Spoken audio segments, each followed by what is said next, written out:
श्रीवत्सचिन्नमिश्रेभ्यो नम उक्तिमतीमहे यदुक्तयस्त्रयी कंठे यान्ति मंगलसूत्रताम्।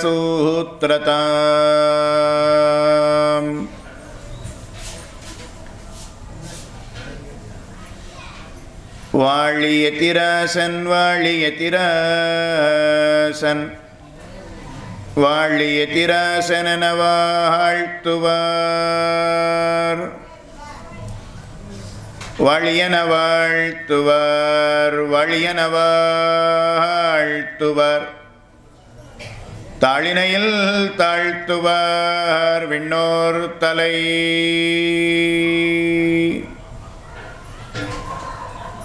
अपगतमतमानैः रन्तिमोपायनिष्ठैः अधिगतपरमार्थैः रत्तकामाननपेक्षैः निखिलजनसुहृद्भिः निर्जितक्रोधलोभैः वरवरमुनिभृत्यैरस्तु मे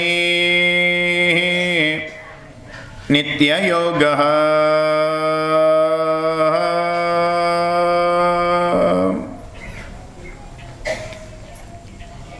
திருவரங்கன் திருமுற்றத்து அடியார்கள் கூடியிருக்கக்கூடிய இந்த கோஷ்டியிலே கூரத்தாழ்வானுடைய உற்சவத்தை தோப்பு சுவாமி காலம் தொடக்கமாக இன்று வரை அவிச்சின்னமாக நடைபெற்று வருகிறது.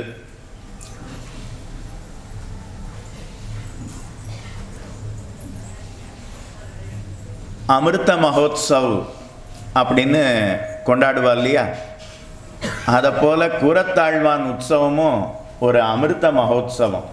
75வது சுதந்திர தினம்ங்கிறத நாம் அமிர்த மகோத்சவ் அப்படின்னு பிரதம மந்திரி அறிவித்தார்.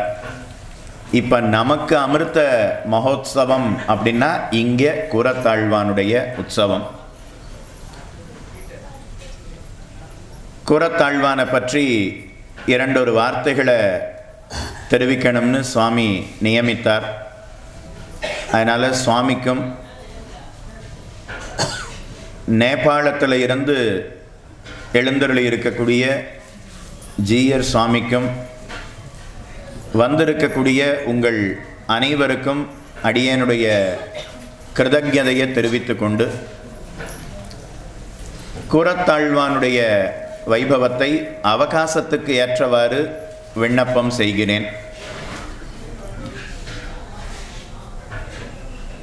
கூரம் என்கிற கிராமத்திலே திருவவதாரம் செய்தவர் அப்படின்னு கூரத்தாழ்வானை சொல்லுகிறோம். ஆனால் உண்மையிலேயே அவர் அவதாரம் பண்ணினது அப்படின்னா திருமாலிருஞ்சோலை. இங்கேயே திருமாலிருஞ்சோலையில் அழகநம்பெருமான் காட்சி தருகிறானே, அந்த திருமாலிருஞ்சோலை தான் கூரத்தாழ்வானுடைய தகப்பனாருடைய ஊர்.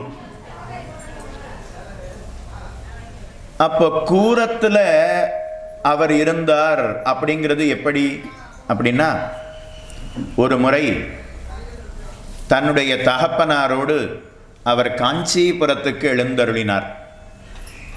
வரதராஜ பெருமாள் எழுந்தருளி இருக்கக்கூடிய க்ஷேத்திரம் காஞ்சிபுரம். அந்த காஞ்சிபுரத்துக்கு அருகில் கூரம் அப்படிங்கிற கிராமம்.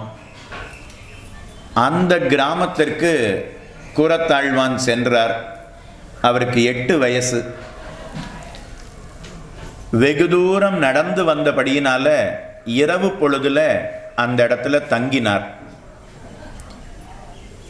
அந்த கிராமத்தில் இருப்பவர்கள்லாம் இரவு பொழுதுல கிராமத்தில் இருக்க மாட்டார்கள்.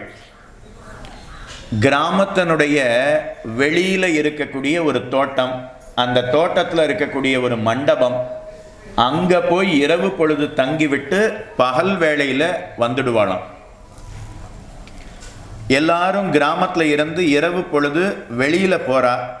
அப்போ அந்த பிள்ளையை பார்த்து, ஏ பிள்ளாய், நீ யாரு, எங்கிருந்து வந்திருக்கிறாய், இரவு பொழுதுல இங்க தங்காதே, எங்களோடு வந்துவிடு அப்படின்னு கூப்பிடுறா. அப்ப அந்த பிள்ளை நடந்த களைப்பு, அதனால என்னால நடக்க முடியாதுன்னு அங்கேயே படுத்து உறங்கி விட்டான். அந்த கிராமத்துல ஒரு பிரம்ம ராட்சசன் இருந்தான். மனிதர்களை அடித்து தின்பவன். அந்த கிராமத்தில் இருக்கக்கூடிய அத்தனை பேரையும் அடிச்சு ரத்தத்தை குடித்து மாம்சத்தை புஜித்தான். அந்த ஊர்ல இருக்கிறவா எல்லாரும் சேர்ந்து அந்த பிரம்ம ராட்சசனிடத்துல பேசினார்கள். எங்களை கொல்லாதே, எல்லார் வீட்டிலையும் உனக்கு தேவையான அன்னத்தை சமைத்து வைக்கிறோம். ராத்திரி நாங்க யாரும் இங்க இருக்க மாட்டோம், எல்லாரும் ஊர் கோடியில போய் படுத்துண்டு காலையில வரோம். நீ ராத்திரி வந்து எல்லார் வீட்டிலையும் இருக்கக்கூடிய அன்னத்தை சாப்பிட்டு விடு, எங்களை விட்டு விடு அப்படின்னு சொன்னாலாம். பிரம்ம ராட்சசன் சரின்னு ஒத்துக்கொண்டான். அதனால அன்று தொடக்கமாக இரவு பொழுதுல ஓரொரு வீட்டுக்குள்ளேயும் வந்து இருக்கக்கூடிய அன்னத்தை சாப்பிட்டுட்டு போயிடுவான். ஆனா யாராவது கிராமத்துக்குள்ள இருந்தா, யாராவது வீட்டுல இருந்தா அவர்களை அடித்து தின்று விடுவான். இப்ப இந்த பிள்ளை இந்த கிராமத்துல இரவு பொழுது இருக்கிறானேன்னு வருத்தத்தோட இருந்தார்கள். அடுத்த நாள் காலையில எல்லாரும் வரா, இந்த பிள்ளைய பிரம்ம ராட்சசன் அடித்து தின்றிருப்பான் அப்படின்னு வருத்தத்தோட வரா. வந்து பார்த்தா அந்த பிரம்ம ராட்சசனுடைய சரீரம், அது எலும்பு கூடு, அது அப்படியே கிடக்கிறது. அந்த பிள்ளை சொஸ்தமா காலையில எழுந்து பகவானை சிந்தித்து கொண்டிருக்கிறான். எல்லாருக்கும் ஆச்சரியம்.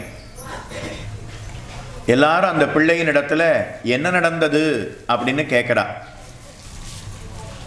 யார் அந்த பிரம்ம ராட்சசன் அப்படின்னா, பிரம்மாவனுடைய சபையில இருந்தவர். பிரம்மதேவர் வரும்போது அவர் எழுந்திருந்து மரியாதை செய்யவில்லை. ஞானத்துல பெரியவர்களோ அல்லது வயதுல பெரியவர்களோ வரும் பொழுது நாம எழுந்திருந்து நிற்க வேணும். பிரம்மா வரும்போது அவர் மரியாதை பண்ணாம இருந்தாராம். அதனால பிரம்மதேவர் அவருக்கு சாபத்தை கொடுத்தார், பிரம்ம ராட்சசனாக போவாய் அப்படின்னு. சாப விமோசனம் வேண்டினார். அப்ப யார் பரம்பொருள் அப்படின்னு கேளு. சிறு பிள்ளை உனக்கு பரம்பொருளை பற்றிய உபதேசத்தை செய்யும் போது உனக்கு இந்த பிரம்ம ராட்சச சரீரம் அப்படிங்கிறது மாறிவிடும்னு சொன்னாராம். அதனால அன்று தொடக்கமாக பல பேரிடத்துல யார் பரம்பொருள் அப்படின்னு கேட்டுக்கொண்டு இருக்கிறேன். ஆனா என்னுடைய கேள்விக்கு சரியா எந்த பிள்ளையும் சொல்லவில்லை. இப்போ உங்ககிட்ட கேட்கிறேன்னு அந்த பிள்ளையின் இடத்துல கேட்டாராம். அப்ப அந்த சிறு பிள்ளை அவர் பார்த்து பரம்பொருள் நாராயணனை பற்றிய பெருமையை எடுத்துரைக்கிறார். யதோவா இமானி பூதானி ஜாயந்தே ஏன ஜாதானி ஜீவந்தி யத் பிரயந்தி அபிசம்பிசந்தி தத் விஜிக்ஞாசஸ்வ தத் பிரம்மேதி. யாரால இந்த உலகம் படைக்கப் பெறுகிறதோ, படைக்கப்பட்ட உலகம் யாரால காக்க பெறுகிறதோ, படைத்து காக்கக்கூடிய அவரே அழிக்கிறார். அந்த பிரம்மமான நாராயணனை வணங்குகிறேன் அப்படின்னு இருக்கக்கூடிய வேத வாக்கியம். பிருகுவல்லியில வரக்கூடிய உபனிஷத் வாக்கியம். கிருஷ்ண ஏவகி லோகானாம் உற்பத்திர் அபிச்ச அவ்யயஹ கிருஷ்ணஸ்யஹி கிருதே பூதம் இதம் விஸ்வம் சராச்சரம். கண்ணனாலேயே இந்த உலகம் உண்டாக்கப்படுகிறது, கண்ணனாலேயே இந்த உலகம் ரட்சிக்கப் பெறுகிறது, கண்ணனிடத்திலேயே இந்த உலகம் லயிக்கிறது. கண்ணனே இவ்வுலகத்தை படைத்து காத்து அழிப்பவன்னு புராணமானது தெரிவிக்கிறது. உலகம் யாவையும் தாமுழவாக்கலும் நிலை பெருத்தலும் நீக்கலும் நீங்களா அழகிலா விளையாட்டுடையான் அவர் தலைவர் அன்னவர்க்கே சரண் நாங்களே அப்படின்னு கவி சக்கரவர்த்தி கம்பர் அவர் தன்னுடைய ராமகாதையினுடைய தொடக்கத்தில் தியான ஸ்லோகம் அதில் இந்த பாடலை குறிப்பிடுகிறார். இது எல்லாவற்றையும் அந்த சிறு பிள்ளை அந்த பிரம்ம ராட்சசனுக்கு சொன்னவுடனே அவனுக்கு தத்துவ ஞானம் உண்டானது. பிரம்ம ராட்சச சரீரம்ங்கிறது மாறியது. வைகுண்டத்தில் இருந்து ஒரு விமானம் வந்தது. அவனை அப்படியே பிரம்ம ராட்சசன் அவனுக்கு ஒரு திவ்யமான ஒரு உடல் கிடைத்தது. வைகுண்டத்துக்கு அவன் புறப்படுகிறான். அப்பா அவன் பார்த்து சாப விமோச்சனம் பிரம்மா என்ன சொன்னார்? சிறு பிள்ளை உனக்கு எப்போ உபதேசம் பண்ணுமோ அப்போ உனக்கு மறுபடியும் பிரம்மலோகத்தில் உனக்கு தேவபுருவம் கிடைக்கும்னு சொன்னார். ஆனால் அதை விட உயர்ந்ததான வைகுண்டம் அப்படிங்கிறது கிட்டிவிட்டது. அதனால் ஏ பிள்ளாய், உன்னோடு பேசினபடியினால, உன்னுடைய ஸ்பர்ஷத்தினாலே, உன்னுடைய கட்டாட்சத்தினாலே எனக்கு வைகுண்டலோகமே கிடைத்து விட்டது அப்படின்னு சொல்லி விழுந்து சேவித்து விட்டு அந்த பிரம்ம ராட்சசன் அவனுக்கு திவ்ய விமானம் கிடைத்து வைகுண்டத்தை அடைந்தானாம். இது எல்லாத்தையும் அந்த ஊரில் இருக்கிறவாளுக்கு அந்த பிள்ளை சொன்னார். உடனே அந்த ஊரில் இருக்கிறவா அத்தனை பேரும், ஓ, இந்த கிராமத்தினுடைய ஆபத்தை போக்கினதே இந்த பிள்ளை தானே, எங்க அத்தனை பேரனுடைய ஆபத்தை போக்கினது இந்த சிறு பிள்ளை தானே, இனிமே நீரே எங்களுக்கு தலைவனாக இருப்பீர் அப்படின்னு சொன்னாராம். அதனால தான் கூரத்தாழ்வான் அந்த கூரம்ங்கிற தேசத்தில் அவதரித்தவர், கூரம்ங்கிற தேசத்துக்கு ராஜா அப்படின்னு சொல்லுகிறோம். உண்மையிலேயே அவர் அவதரிக்கலை.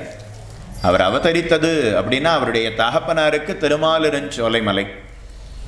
இங்கிருந்து கூரத்திற்கு வந்து சேர்ந்தார். கூரத்துக்கு இப்ப ராஜாவாக இருக்கிறார். அந்தணன் ராஜாவா இருக்கலாமா? கூடாது. வருணாசிரம தர்ம விருத்தமாக ஆகிவிடும்.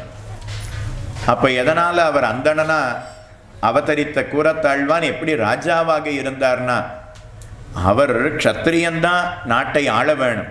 அவர் அந்தணனாக அவதரித்து ஊர்ல இருக்கிறவா அத்தனை பேரும் பிரார்த்திச்சபடியினால அவர் தலைவனாக இருந்தார். அவருடைய இயற்பெயர் ஸ்ரீவத்ச சின்னர் அப்படின்னு பெயர். இந்த கூரத்தாழ்வான் சிறு பிள்ளையா இருக்கும்போது இஷ்ட சித்தி அப்படின்னு ஒரு நூலை கேட்டாராம். அவர் தீர்த்தமாடிட்டு வரும்போது ஒரு பௌத்த ஒரு சமண மதத்தினுடைய நூல் இஷ்ட சித்தின்னு பேர். அந்த இஷ்ட சித்தியை ஒருத்தர் சொல்லிட்டு இருந்தாராம். கூரத்தாழ்வான் அதை அப்படியே காது கொடுத்து கேட்டாராம். ஒரு அரை மணி நேரம் கேட்டுட்டு வந்தாராம்.